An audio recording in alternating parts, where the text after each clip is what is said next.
Hello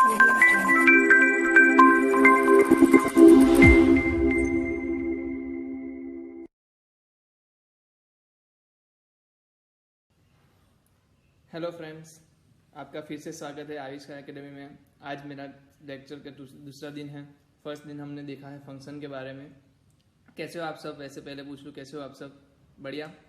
तो चलो शुरू करते हैं फिर से हम लेक्चर 2, जो हमारा फंक्शन के बेस होगा। कल हमने फंक्शन की डेफिनेशन पढ़ी, फंक्शन क्या होता है, रिलेशन क्या था और क्या क्या फंक्शन के बारे में हमने कंडीशंस देखी। तो फंक्शन में कौन सी कंडीशंस थी आपको याद ही होगा। पहली कंडीशन ये थी कि अगर मेरा फंक्शन ए से बी पे जाता है तो ए के हर एक एलिमेंट के लिए मुझे क्या चाहिए, बी में क्या होनी चाहिए, इमेजेस होनी चाहिए। और यू भी कैसी इमेजेस होनी चाहिए, यूनिक इमेजेस होनी चाहिए। मतलब कि अगर ए को ए में मैं बोल दूँ 1 2 3 मेरे एलिमेंट्स है, तो 1 को अगर मैंने कोई एक इमेज डिफाइन कर दी है तो उसको उसके अलावा कोई और इमेज नहीं मिलेगी, उसके अलावा कोई और इमेज नहीं मिलेगी।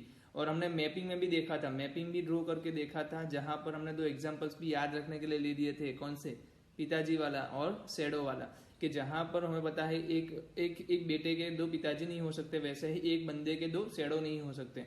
तो बस यही चीज है आपको याद रखनी है कि कोई भी एक्स एलिमेंट में ले लूँ, कोई भी मैं पहले सेट से एक एलिमेंट ले लूँ, तो उसकी इमेजेस जो मुझे मिलने वाली है ना, वो क्या होगी, हमेशा एक ही होगी और वो भी यूनिक होगी और बी में बिलोंग भी करेगी। अगर बी में बिलोंग नहीं करती है तो डेफिनेटली वो रिलेशन ही नहीं है, फंक्शन की बात तो दूर की रही। ठीक है, तो बी में तो होगा ही होगा वो इमेज।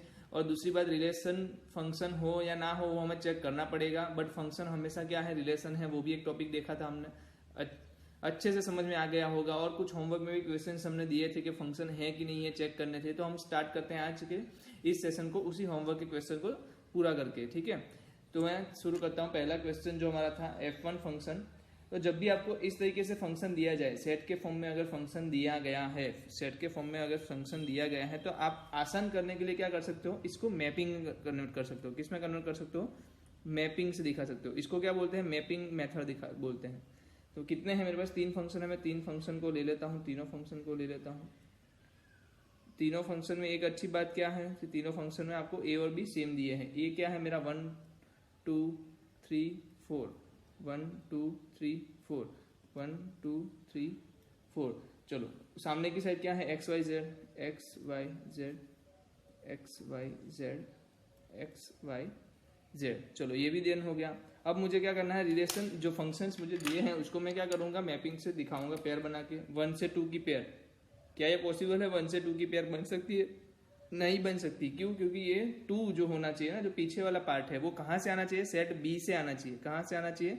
सेट बी से आना चाहिए। यहाँ पर सेट कहाँ, कौन से सेट से आ रहा है? वो ए सेट से आ रहा है। तो मतलब ये तो रिलेशन ही नहीं है। क्या नहीं है? रिलेशन ही नहीं है। रिलेशन ही नहीं है तो फिर फंक्शन चेक करने का मतलब है कुछ नहीं, तो ये नहीं होगा।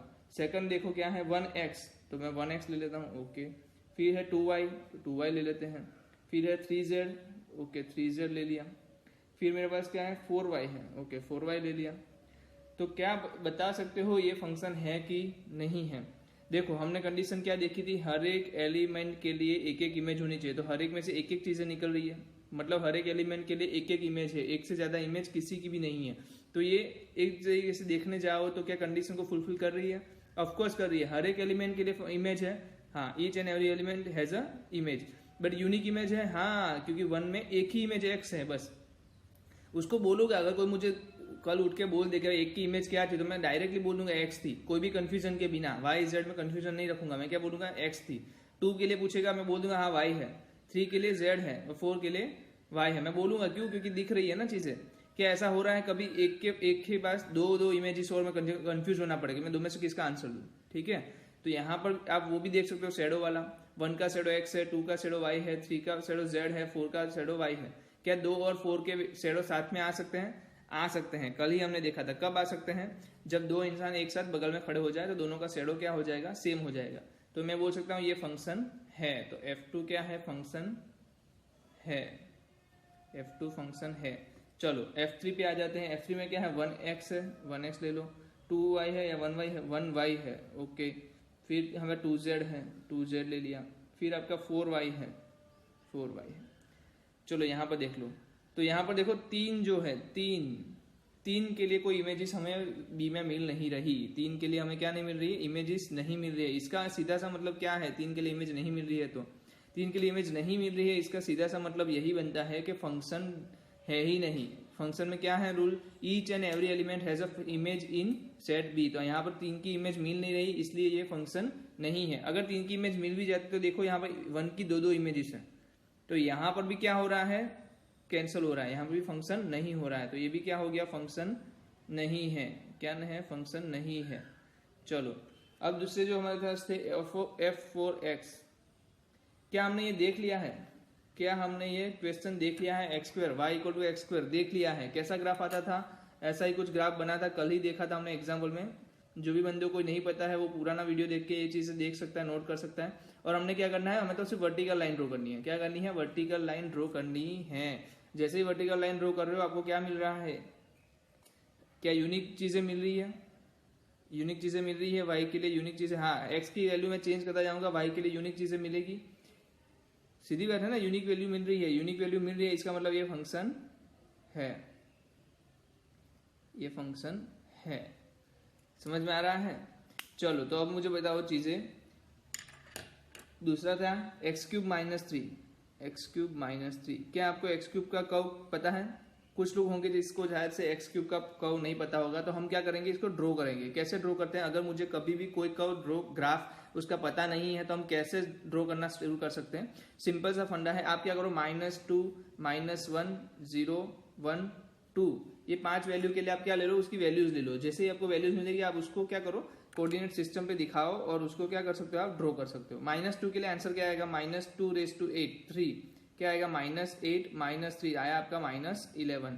फिर यहाँ पर -1 रखोगे तो -1 का क्यूब -1 - 3 क्या आया, -4 आया। 0 रखोगे तो 0 - 3 क्या आएगा, -3 आएगा। 1 रखोगे तो 1³ - 3 क्या आएगा, -2। फिर आपके पास है 2 क्यूब क्या होगा, 8 - 3 क्या आएगा, 5। तो आपको पता चल गया होगा ग्राफ कैसा बनने वाला है। -2 में यहाँ पर डिनोट कर रहा हूँ, -2 के लिए मेरा आंसर आ रहा है -11, मैं इधर -11 ले रहा हूँ। फिर मेरे पास क्या है, -1 है, तो -1 के लिए -4 में कुछ इधर ले लेता हूँ। फिर 0 के लिए क्या आ रहा है, -3 आ रहा है। फिर मेरे पास क्या आ रहा है, 1 के लिए -2 आ रहा है, 1 के लिए क्या आ रहा है, -2 आ रहा है। फिर मेरा 2 के लिए 5 आ रहा है, तो 2 के लिए मैं क्या ले लूँगा, 5 ले लूँगा। तो आपका ग्राफ आपको दिख रहा होगा किस तरीके से बन रहा है। ठीक है, ऐसा कुछ ग्राफ बन रहा है। और आपको एक चीज़ समझ में आ जानी चाहिए कि ये ग्राफ जैसे ही बढ़ता जाएगा, क्या हो रहा है, बढ़ता जा रहा है। आप वैल्यूज देख रहे हो, आप यहाँ से यहाँ गए तो क्या हो रहा है, चेंज बढ़ती जा रही है। क्या कोई ऐसी वैल्यू है जहाँ पर आपको लगता है कि x की मैं वैल्यू रखूंगा और y की 2 वैल्यू मिलेगी? क्या ऐसा पॉसिबल है कि x की कुछ वैल्यू रखो और y की 2 वैल्यू मिल जाए? मेरे ख्याल से नहीं होगा। आप चेक कर सकते हो, x³ का ग्राफ चेक कर सकते हो, हर एक x की वैल्यू के लिए y की अलग अलग इमेजेस मिलती रहेगी। आप r से -∞ से इंफिनिटी जाओ, कहीं पे भी वैल्यू ले लो, x की हर एक वैल्यू अलग अलग वैल्यू लेते जाओगे, आपको क्या मिलता जाएगा, y की अलग अलग वैल्यू मिलती ही जाएगी। कभी ऐसा पॉसिबल नहीं होगा कि किसी एक ही x के लिए 2 y मिल जाए। ठीक है, तो इसको भी मैं क्या बोल सकता हूँ, वर्टिकल लाइन ड्रॉ करो। आप कहीं पे भी देखो क्या हो रहा है, एक ही बार टच कर रहा है, एक ही बार टच करता है, इसका मतलब क्या है, ये फंक्शन है, ये क्या है, फंक्शन है। फिर हमारे पास कौन सा था, लास्ट जो था f6, वो क्या है, e⁻x है। क्या है, e⁻x है। अब बताओ e⁻x है, क्या है, e⁻x है, तो e⁻x में क्या होता है, e⁻x में मुझे भी नहीं पता, तो हम क्या करेंगे, हम तो यही करेंगे जो करते थे, -2 -1 0 1 and 2। चलो -2 के लिए क्या होगा, e⁻2 मतलब e⁻²। फिर यहाँ पर क्या होगा, 1/e। फिर यहाँ पर e⁻0 मतलब क्या हो जाएगा, 1। यहाँ पर e आएगा और यहाँ पर क्या आएगा, e²। e की वैल्यू क्या होती है, 2.71। e की वैल्यू क्या होती है, 2.71। अगर मैं e² करता हूँ, 2.5 का स्क्वायर, 2.71 का स्क्वायर क्या आएगा, जो भी, चलो आप समझ लो कि 9 और 4 के बीच में क्या आने वाला है, 4 और 9 के बीच में, क्योंकि 2 का स्क्वायर 4 है, 3 का स्क्वायर 9 है, तो इन दिनों के बीच में ही आएगा। मैं 7 एज्यूम कर लेता हूँ, क्या एज्यूम कर लेता हूँ कि 7 के अराउंड आएगा। तो ई स्क्वायर की वैल्यू क्या आएगी, 7 आएगी, तो 1/7 आएगा। फिर यहाँ पर क्या आएगा, 1 आप बताओ क्या आएगा, e⁻1 है, तो 2.71। सीधी बात है, ये वैल्यू इससे छोटी है, फिर ये वैल्यू इस वैल्यू से ये वैल्यू छोटी है, मतलब वैल्यू क्या हो रही है, बढ़ रही है। दिखने में पता चल रहा है वैल्यू क्या हो रही है, बढ़ रही है, कहीं पे भी वैल्यू चेंज नहीं लग रही। तो मैं अगर इसका ग्राफ ड्रॉ करना चाहूँ तो -2 के लिए मुझे क्या मिलने वाला है, 1/7 मिलने वाला है। क्या मिलने वाला है, 1/7। -1 के लिए क्या मिलने वाला है, 1/2.71। फिर 1 0 के लिए तो 1 मिल रहा है, 0 के लिए क्या मिल रहा है 1 मिल रहा है, तो पॉजिटिव वैल्यू, सॉरी ये नीचे नेगेटिव वैल्यू ले ली हमने, ये क्या हो गया 1/7। फिर यहाँ से क्या करेंगे और ऊपर जाएंगे 1/2.71, फिर ये क्या हो गया 1 हो गया, आगे बढ़े यहाँ पर 2.71 आया, फिर ये क्या आया 7 आया। तो ये ग्राफ कुछ ऐसे बढ़ने वाला है, ये ग्राफ कुछ ऐसे बढ़ने वाला है। इसका मतलब क्या है, ग्राफ क्या हो रहा है इंक्रीज हो रहा है। कहाँ पर इंक्रीज हो रहा है, फर्स्ट क्वाड्रेंट में जाके इंक्रीज हो रहा है। अब मैं यहाँ पर कहीं पे भी क्या करूँ वर्टिकल लाइन ड्रॉ कर दूं, क्या करूँ वर्टिकल लाइन ड्रॉ करूँ, तो आपको दिख रहा होगा कि एक ही पॉइंट पे टच कर रहा है। हमें वैल्यूज की जरूरत नहीं है, हमें सिर्फ इतना चेक करना है कि क्या एक एक्स के लिए 2 वाई मिल रहे हैं, तो मुझे लग रहा है कहीं पे भी नहीं मिल रहे हैं। अब एक्स की वैल्यू हर कोई चेंज करते जाओ, वाई की एक एक वैल्यू ही मिलेगी, कभी पॉसिबल नहीं होगा कि वाई की 2 वैल्यू मिल जाए, ठीक है। तो इस केस में भी क्या हो रहा है, यूनिक इमेज मिल रही है। हर एक एलिमेंट के लिए कोई ऐसी वैल्यू है एक्स की जहां पर e⁻x नहीं मिलता, ऐसी कोई वैल्यू नहीं है। हर एक वैल्यू पे आपको e⁻x तो मिलेगा ही मिलेगा। तो यहाँ पर मैं क्या बोल सकता हूँ, फंक्शन है। तो कौन से हमारे फंक्शन हो गए, आप आंसर टैली कर सकते हो। f4 फंक्शन है, f5 फंक्शन है, f6 फंक्शन है और यहाँ पर f2 फंक्शन है।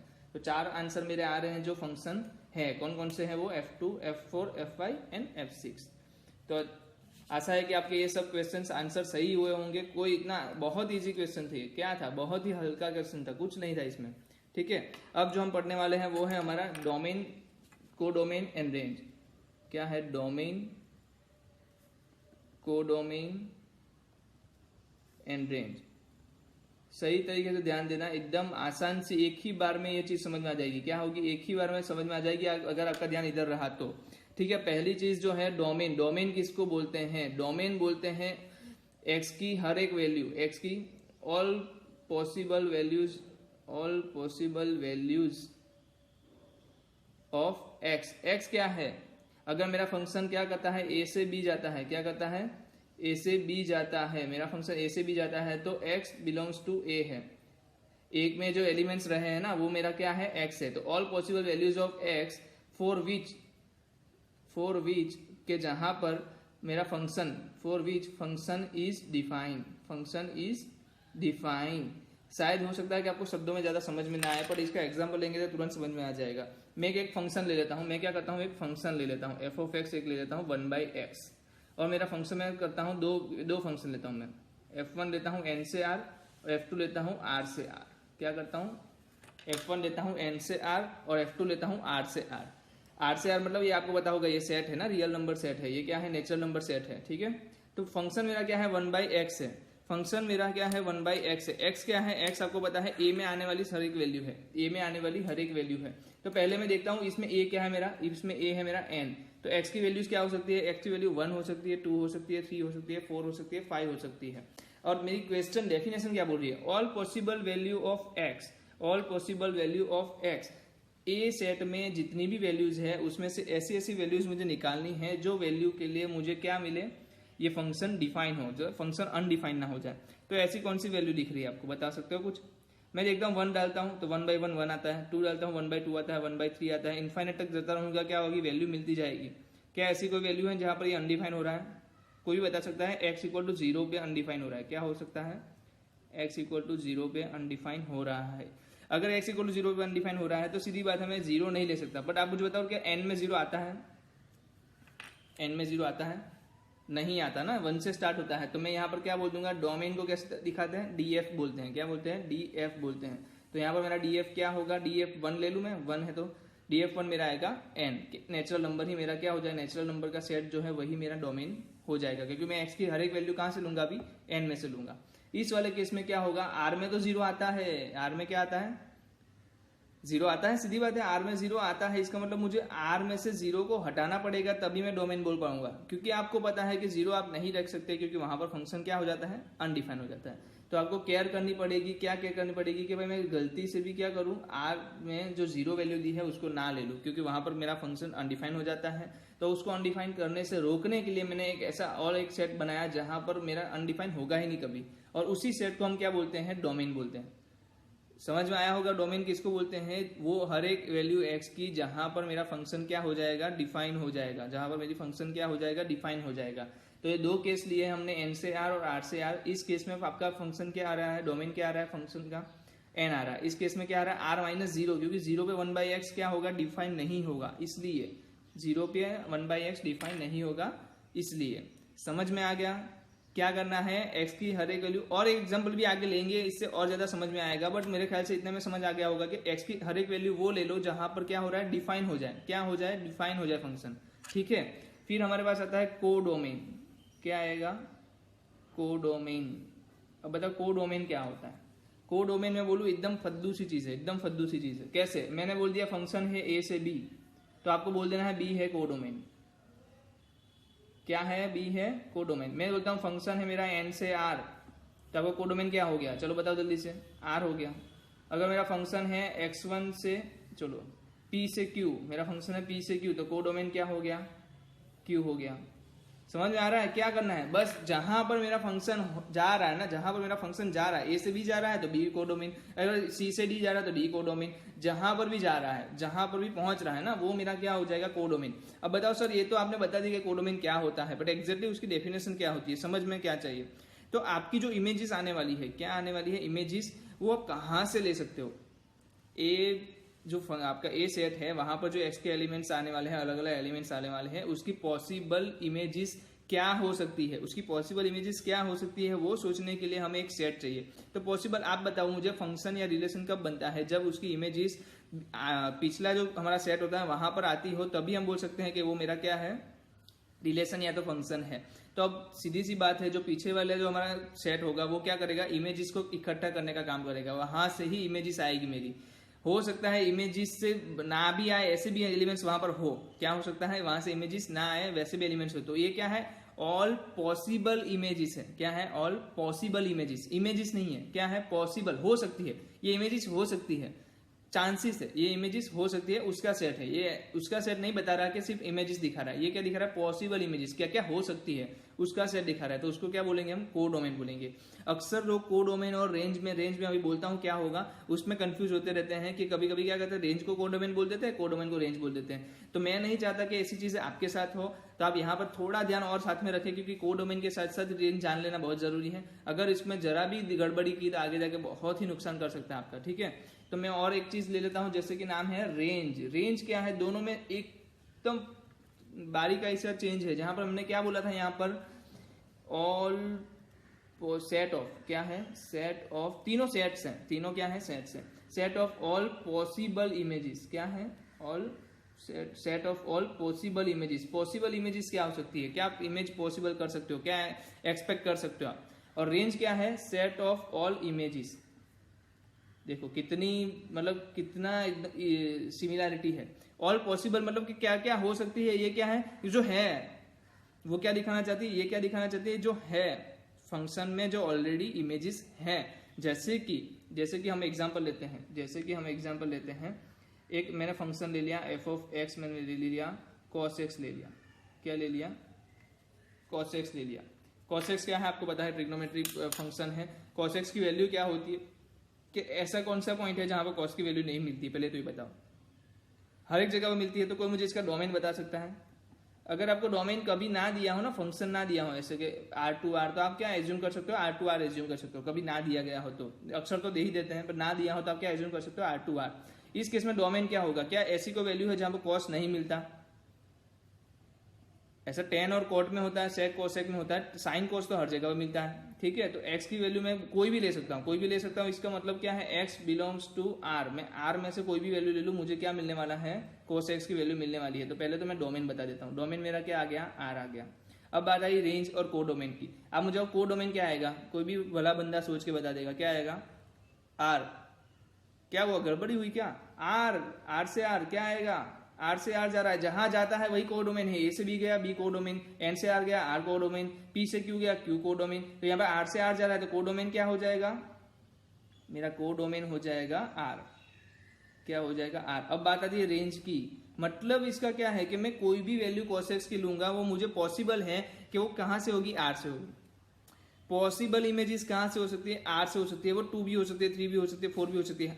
एक्चुअली नहीं होती है, वो हमें पता है, बट वो क्या हो सकती थी, क्या हो, इस केस में क्या हो सकती थी, वो 5 भी आ जाती तो इसको दिक्कत नहीं होती, ये फंक्शन को दिक्कत नहीं होती। क्यों, क्योंकि उसने बोला है मेरा कोडोमेन भला दिल है मेरा कोडोमेन आर है, कहीं से भी आप वैल्यू निकाल के रख सकते हो, कॉम्प्लेक्स के छोड़ के, क्या कॉम्प्लेक्स को छोड़ के आप आर में कोई भी वैल्यू निकाल के रख दो, मुझे दिक्कत नहीं होगी। बट हमें पता है कि cos x बंदा भैया अच्छा है, cos x का है बंदा अच्छा है, वो क्या करता है -1 से 1 में ही काम करता है, उससे ज्यादा बाहर की बातें दिखता नहीं है, वो -1 से लेके 1 तक ही वो वेरी करता है। तो मैं बोलूंगा उसकी वैल्यू मेरे पास क्या आने वाली है, या तो -1 से आएगी या तो 1, इसके बीच में ही आएगी, इसके क्या आएगी, बीच में ही आएगी। क्या ऐसी कोई वैल्यू है आपके पास जहां पर मैं कॉस्ट 2 ले लूं, कॉस्ट की आंसर 2 आए, कभी नहीं होगा। तो आप x की r में से हर एक वैल्यू डालोगे ना, कोई भी वैल्यू डाल दो, r में से कोई भी वैल्यू डाल दो x की, cos x का आंसर कहाँ आने वाला है, -1 से 1। इसका सीधा सा मतलब क्या होता है, इसका सीधा सा मतलब ये होता है, जब मैं मैपिंग बनाता हूँ ना, एग्जाम्पल मैपिंग बनाता हूँ,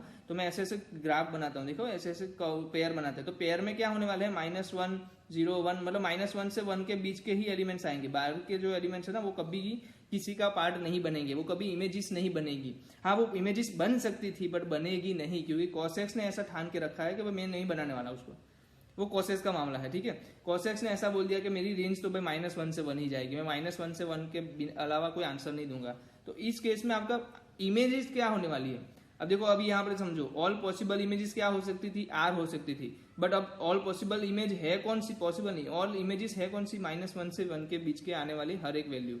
तो ऑल इमेजेस क्या होगी मेरी -1, सेट ऑफ ऑल इमेजेस क्या होने वाला है -1 to 1, तो रेंज क्या हो गई मेरी -1 to 1। तो cos x की रेंज क्या होगी आप बता सकते हो अभी, -1 to 1।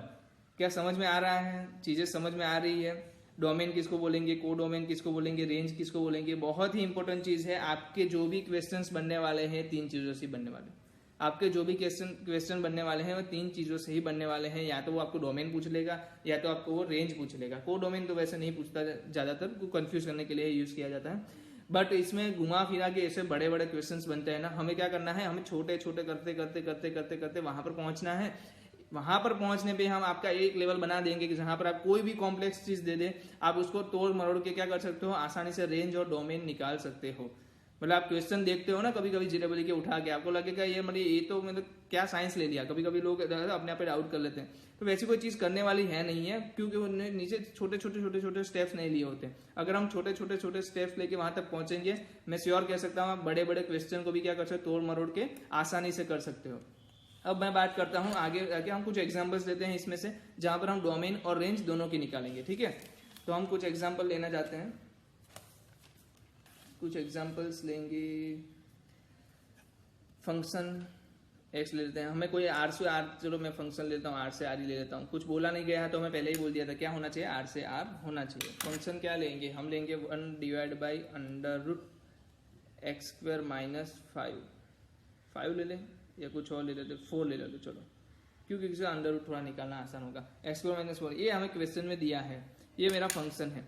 पहले तो ये चीज बताओ कि डोमेन निकालनी है तो क्या निकालना पड़ता है, डोमेन निकालना है तो क्या करना है, find domain and range find करना है, मुझे find domain and range find करना है।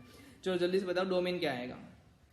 डोमेन करने के लिए क्या करना था हमें, x की ऐसी वैल्यूज जहां पर, x की ऐसी वैल्यूज जहां पर क्या होना चाहिए था, फंक्शन डिफाइन होना चाहिए था। पहली बात बताओ कि अगर मुझे 1 डिवाइड बाई कुछ दिया है, 1 डिवाइड बाई कुछ दिया है, तो वो कहां पर अनडिफाइन होता है, जब ये पूरा 0 हो जाए। तो सीधी बात है मेरे पास क्या नहीं होना चाहिए, x² - 4 ग्रेटर देन 0, मतलब नॉट इक्वल टू 0 होना चाहिए। और ये 0 कब होता है ये बता दो जल्दी से मुझे, x² - 4 0 होगा तभी ना, सीधी बात है x² - 4 0 होगा तभी √0 आएगा। तो x² = 4 में क्या नहीं कर सकता, नहीं ले सकता, x² = 4 में नहीं ले सकता। चलो कोई बात नहीं। और एक चीज बताओ, मतलब x² = 4 मतलब क्या हो गया, x + और -2, x + और -2 नहीं हो सकते। फिर x² - 4 कहां पर है, अंडर रूट में। आप मुझे बताओ अंडर रूट में कोई फंक्शन है तो कब अंडर रूट निकल सकता है, रियल अंडर रूट कब निकल सकता है, जब ये वाली चीज ग्रेटर देन 0 हो, क्या हो, ग्रेटर देन और इक्वल टू 0 हो। तो यहाँ पर मैं क्या बोलूंगा, x² - 4 एक चीज 0 नहीं हो सकती, तो ये क्या हो सकता है, पॉजिटिव वैल्यूज होगी, तो क्या होगी, ग्रेटर देन 0 होगी। ये नहीं हो सकता इसलिए, अदरवाइज क्या आता, ग्रेटर देन और इक्वल टू आता, बट हमने यहाँ पर चेक कर लिया कि इक्वल टू नहीं होने वाला, तो इस केस में मैं क्या बोलूंगा, x² - 4 ग्रेटर देन 0 आएगा। पहले से अभी फिर से बताता हूँ क्या है, 1 डिवाइड बाय कुछ समथिंग है, तो 1 डिवाइड बाय जो कोई वैल्यू होती है वो क्या नहीं होनी चाहिए, 0 नहीं होनी चाहिए। तो हमने क्या ले लिया, पहले नॉट इक्वल टू 0 वाला केस ले लिया, वहां से क्या पता चला, x² - 4 0 नहीं होगा कभी भी, ठीक है। और यहाँ से वैल्यू भी मिल गई, x + और -2 नहीं ले सकते हम, x + और -2 नहीं ले सकते हम, ठीक है, तो इसको मैं दिखा भी सकता हूँ अगर दिखाना चाहे तो, कोई ऐसे करके -2 ठीक है। और यहाँ पर x² -4 ग्रेटर देन 0 क्यों लिया, ग्रेटर देन और इक्वल टू 0 क्यों लिया, क्योंकि मुझे पता है कि अंडर रूट के अंदर कोई वैल्यू नेगेटिव नहीं हो सकती, मतलब वो क्या होनी चाहिए, नॉन नेगेटिव होनी चाहिए। Non negative in the sense 0 या तो पॉजिटिव वैल्यू, 0 या तो पॉजिटिव वैल्यू। तो यहाँ पर 0 या तो पॉजिटिव वैल्यू होनी चाहिए। तो मैंने क्या ले लिया, ग्रेटर देन और इक्वल टू 0 ले लिया। बट आगे ही देख लिया हमने कि 0 भी नहीं ले सकते, तो मैंने क्या हटाया, इक्वल टू वाली साइन हटा ली है। तो अब मैं क्या बोल सकता हूँ, x² ग्रेटर देन 4 होना चाहिए। क्या होना चाहिए, x² ग्रेटर देन 4 होना चाहिए। अब x² ग्रेटर देन 4, आप देखो इसको है ना, रट्टा तो नहीं बोल सकता, वो समझ लो क्या होते हैं।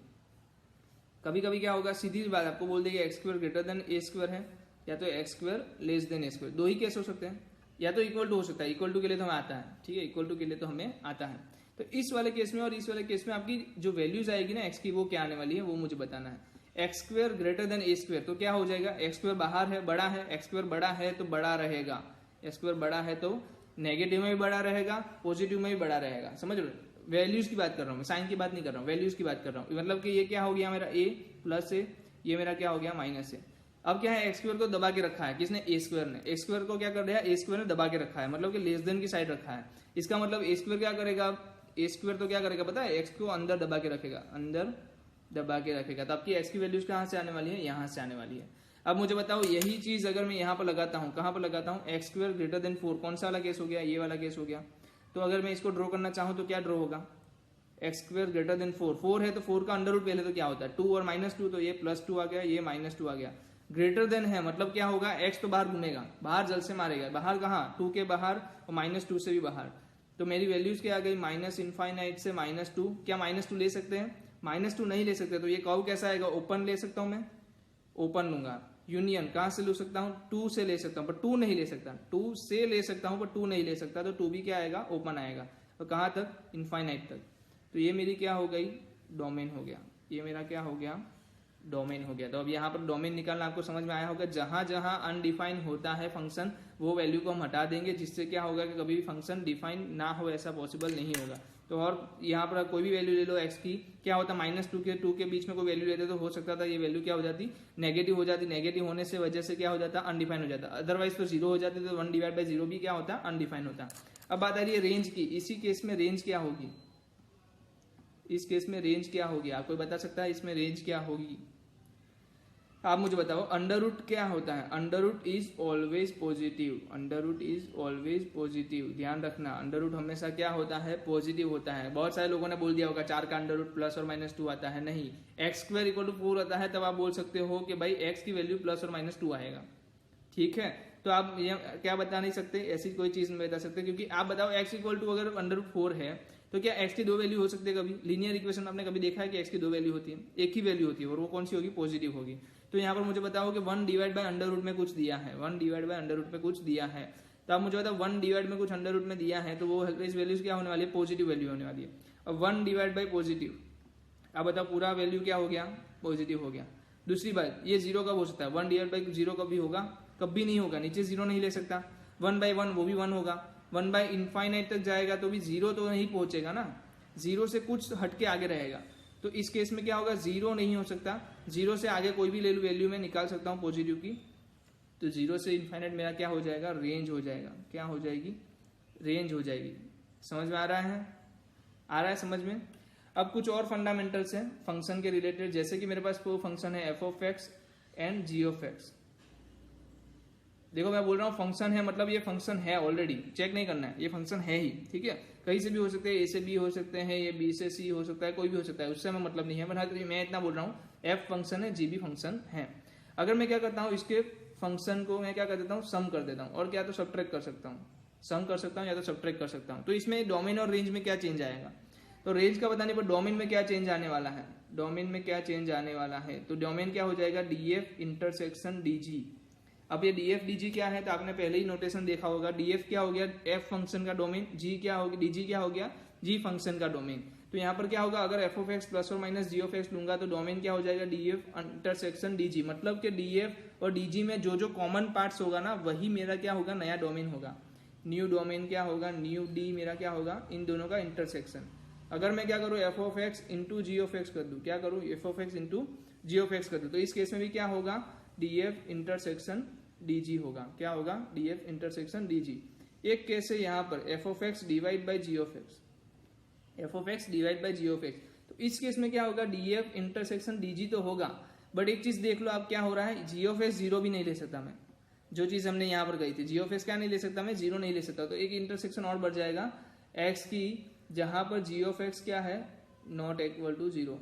एक्स की हर एक वैल्यू जहां पर क्या हो रहा है? G of x not equal to zero हो रहा है। एक्स की वो हर एक वैल्यू जहां पर जी ऑफ एक्स क्या हो रहा है? जीरो नहीं हो रहा है, वो सभी वैल्यू को मैं निकालूंगा और उसी को मैं क्या बोल दूंगा? एक सेट बोल दूंगा। तीनों सेट का हम क्या लेंगे? इंटरसेक्शन।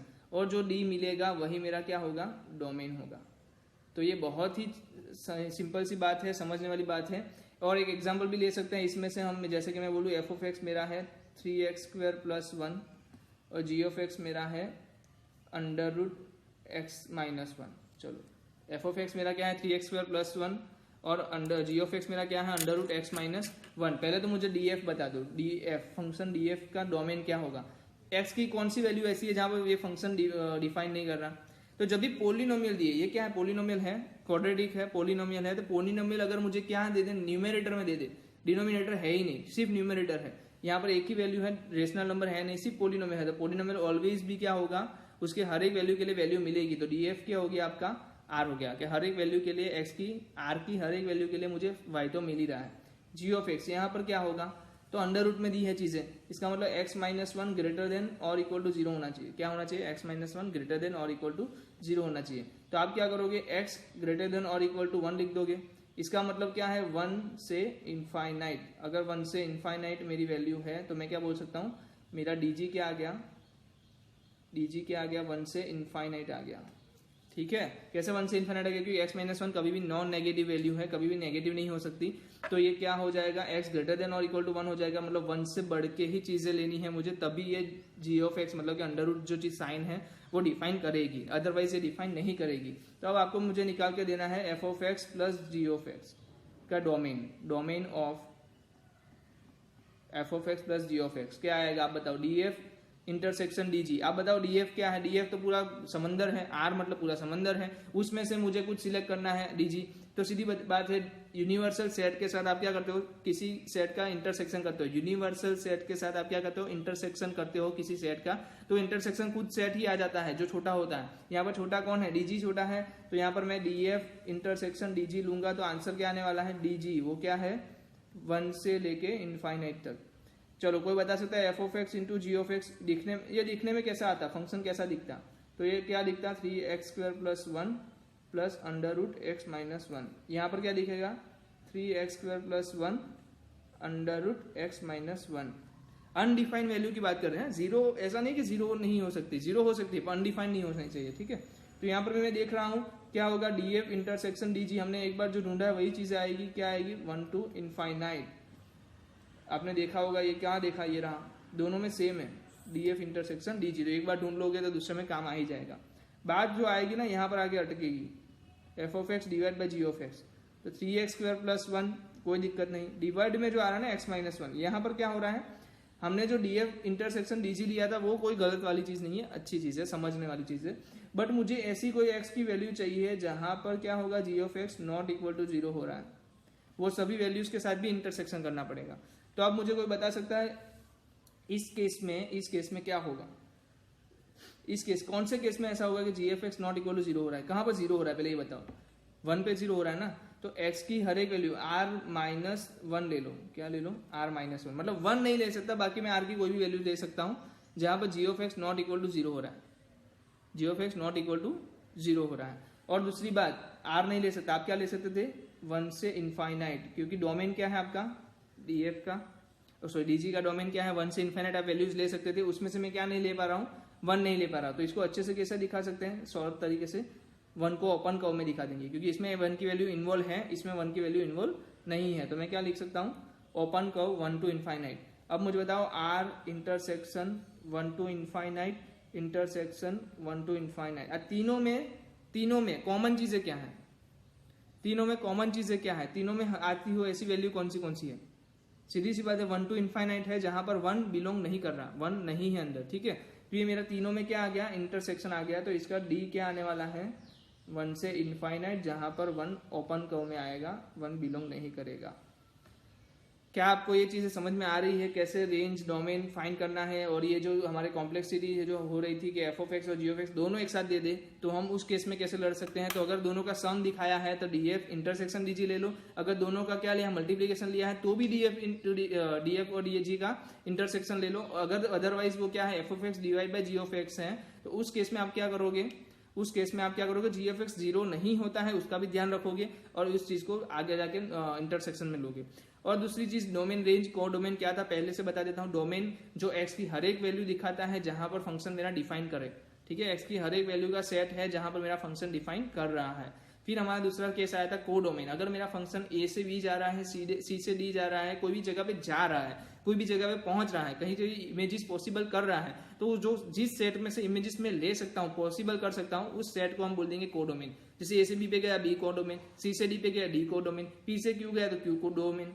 समझ में आ रहा है? जहां पर पहुंच रहा है वो को डोमेन हो गया। अब रेंज क्या है? इन दोनों के बीच का थोड़ा सा डिफरेंस। रेंज क्या है? रेंज है इमेजेस, पॉसिबल इमेजेस नहीं, जो ऑलरेडी आई है इमेजेस, जो इमेजेस आई हुई है उस इमेजेस की बात कर रहे हैं कि इमेजेस हैं, तो इस इमेजेस को हम क्या बोल देंगे? हम आसानी से बताओ क्या हो सकता है वो? वही इमेजेस आपकी क्या होने वाली है? रेंज होने वाली है, ठीक है। वही इमेजेस का अगर मैं सेट बना तो क्या होने वाली है? रेंज होने वाली है। कुछ एग्जाम्पल्स में क्या आपको घर से करने के लिए दूं? चलो कोई बात नहीं, कुछ एग्जाम्पल्स मैं आपको दे देता हूँ घर से करने के लिए। घर से करने के लिए कुछ एग्जाम्पल दे देते हैं। जैसे कि पहला क्वेश्चन देख लो आप, x plus 3 under root x square minus 9 divide by x minus 3, ये मेरा फंक्शन हो गया। डोमेन फाइंड करो, डोमेन फाइंड डोमेन। फिर एक फंक्शन और ले लेते हैं, log e x square minus 1, ठीक है। और एक फंक्शन आप मतलब ये डिफिकल्ट से डिफिकल्ट ये हो सकता है, इससे डिफिकल्ट नहीं हो सकता आपका। टेंशन मत लेना, कल ये क्वेश्चन मैं फिर से कराऊंगा, आप घर से करके लाओ तो बहुत बढ़िया, ठीक है। और आर से आर फंक्शन जा रहा है, ऐसा एज्यूम कर लो, फंक्शन आर से आर जा रहा है, आपको क्या निकालना है? डीएफ निकालना है, डोमेन निकालना है, ठीक है। कुछ रेंज भी निकाल लो, कुछ रेंज निकालो तो मैं बोलूंगा cos raise to 4x minus sine raise to 4x, इसकी रेंज निकाल के ला सकते हो आप। फिर आप 2 cos x प्लस 1 की रेंज निकाल सकते हो। फिर है हमारे पास या सही है कोई बात नहीं, अंडर रूट में ले लूँ मैं, थोड़ा हो जाएगा, sine x, cos x under sine x, तो क्या वैल्यू मैं साइन एक्स की ले सकता हूँ, क्या cos x की ले सकता हूँ। बस तो इतनी चीज़ें हैं, इसकी आप रेंज निकाल के लाओ, इसकी आप डोमेन निकाल के लाओ, कोई दिक्कत नहीं। अगर कोई क्वेश्चन आपसे नहीं बनता है कोई दिक्कत नहीं, क्योंकि यही क्वेश्चन हम फिर से नेक्स्ट लेक्चर में शुरू करेंगे, ठीक है। यही क्वेश्चन हम क्या करेंगे, ये नेक्स्ट लेक्चर शुरू करने वाले हैं। तो मैं आशा रखता हूँ कि आपको डोमेन रेंज और को डोमेन का डिफरेंस क्या है वो चीज़ें समझ में आ गई होगी। और कुछ एग्जाम्पल्स जो हमने पिछले एग्जाम में दिए, पिछले लेक्चर में दिए थे, उसका भी डाउट सॉल्व हो गया होगा। और कोई भी क्वेश्चन है तो आपको मैंने जैसे बोला है पहले ही लेक्चर में कि कोई भी नंबर आप मेरे नंबर पे व्हाट्सअप या कॉल या ऐसे ही टेक्स्ट मैसेज या नीचे कमेंट भी कर सकते हो, लाइक भी कर सकते हो। कमेंट में भी आप अपने क्वेश्चंस को लिख सकते हो, वहां पर हम आंसर्स देंगे आपको, कोई दिक्कत नहीं है, ठीक है। गुड बाय, एंजॉय, कल मिलते हैं फिर से नए कॉन्सेप्ट के साथ।